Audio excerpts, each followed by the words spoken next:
me a stick. We'll get use out of that big old stick for sure.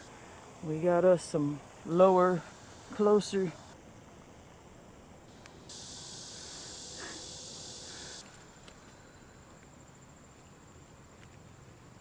These ones are a bit of a reach.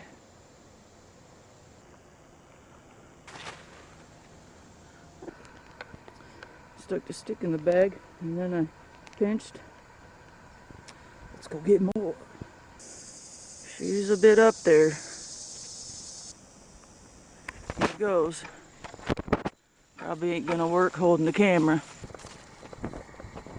Yeah, I don't think I can do this and hold the camera. That's quite a bit. I'm gonna make some fun fire starters with that. There's my icky poo pine resin and spruce pitch at the bottom. And here's my setup. This time I'm going to have my resin raised up from the coals. This time I'll need to spread the coals out and very slowly and carefully warm this up because it's a lot.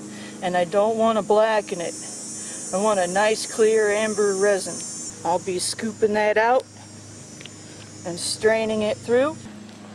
And I have a collection of pine resin and I'd like to transfer the cleanest resin that I can into this. And there's a lot there.